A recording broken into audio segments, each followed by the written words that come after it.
artsy, creative community of all kinds of people, and we're just blessed to get to be right in the middle of that.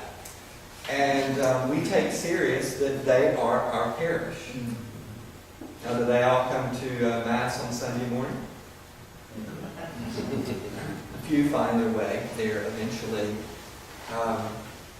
But the way my day looks, my office is actually kind of a glass enclosure in part of Hildegard's.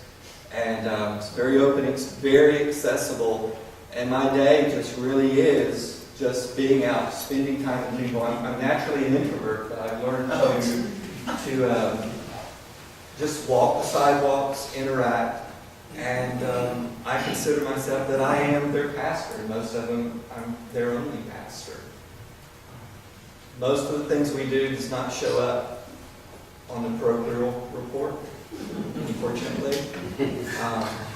But we have an average of 2,000 or 3,000 people a week in and out of our building, but there's really no way to count them, if that makes any sense. And most of them, even though I'm not a chaplain, most of them they're college age. So I guess when Dan and the committee, Douglas thought of me, even though I'm not a chaplain, I do spend most of my time with the age group that you do. So somehow, I think that we can relate. I hope. So I can't imagine being anywhere else. I love my job. It has its challenges. That group of people does not have a lot of money, so we don't have a lot of money. Luckily, we made it by selling our property out by the club. So the Spirit always has a way. But again, that's just a little bit about me, just so you can know from where I speak or what my experience is. Now, before we jump into material, anybody want a clarification, or if you have a question about any of that, or I didn't catch what city. Valdosta, Georgia, which is same state we're in now, of course, but about 4.5 hours south in the very center of the state, almost Florida. Matter of fact, the family that originally built our building, it's a very wealthy family, and they had orange groves right across. At that time, the frost line had not dipped, and there were actually orange groves way up in the north part of Florida. And they had a wonderful orange crop that just made bukus of money one year off this orange crop. And so they thought, well, what are we going to do with this money? And so they decided, let's build a first-rate building in the very center of town. And they had the idea that they could get on the roof and see into Florida, and they could see their orange trees. But it means a lot to us because orange is the color of the second chakra, and which is creativity, life, vitality, that generative element, where we get the word generosity. So to be right in the middle of town and hopefully open up a creative, generous space. And so anyway, it means a lot to this congregation. Thank you for asking that about us. Anyone else? The name of your church. Christ the King. This might be more appropriate, like just over coffee, but what the heck would happen from a conversion experience that would warrant getting kicked out of a congregation? Now, are you talking about me or my great uncle? I would think it would be a positive. Unless you got too prophetic and started. I think,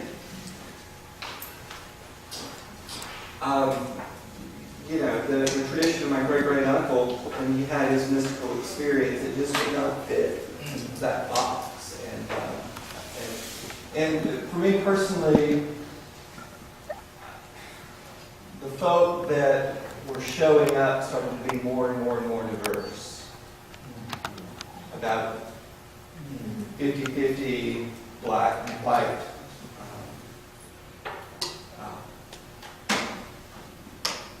Again, this is 20 years ago, so times are already very different in 20 years.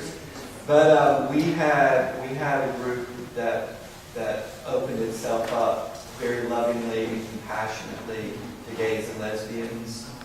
And we just were a little too messy, I think. So we think we belong somewhere else. And they did me a favor. Thank you. Would you describe your style as Pentecostal worship song? Now, You said mass that way.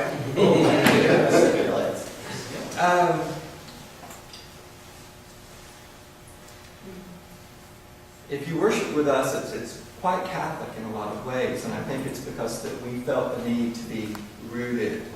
You know, if you look at a lot of the emergent models that are bubbling up, there is this need in young people to be rooted and grounded, and I think that was my experience as a very young person 20 years ago. That especially my whole world being pulled out from under me unexpectedly, I felt this need. So my early mentor, my bishop at the time, our diocese, the church that sponsored me was an Anglo-Catholic parish. So that centering ourselves in the sacrament and the ritual and worship, but then a real social, prophetic activism in and on top of that. So kind of that English Anglo-Catholic model. But we're not stuffy, where people come in their shorts.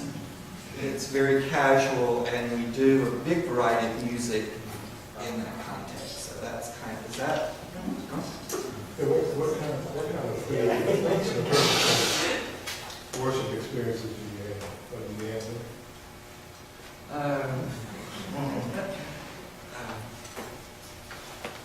I guess that's would be up to the participant if they thought it was creative or not. I would like to think sometimes. The top two.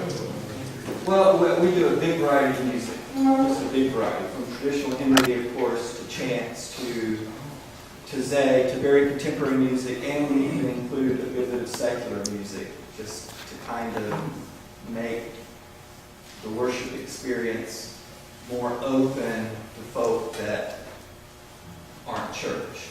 So I hope it's. What do you do with the liturgy?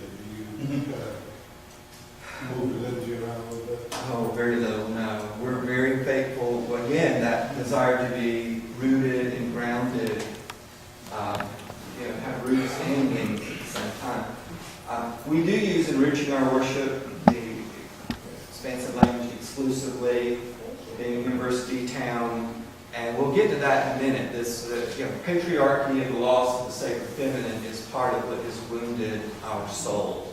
And so the attempt to reclaim that is very, very important to us. But if you came to Mass, you would know you're at Mass. And if you came out of any traditional Episcopal church, you would feel very much at home and know what was going on and not be lost at all. So we try not to reinvent the wheel, if that makes sense. The friends want to hear the name of that expansive language Episcopal music and Enriching our worship, it's supplemental liturgy, and I feel very comfortable with it. I'm sure most of you do as well. Does your building generate any income for you? We have one little area on the 4th floor that we rent to a lawyer. And so it's real funny that when somebody comes to see me pastorally and they ask me a question, I'll say,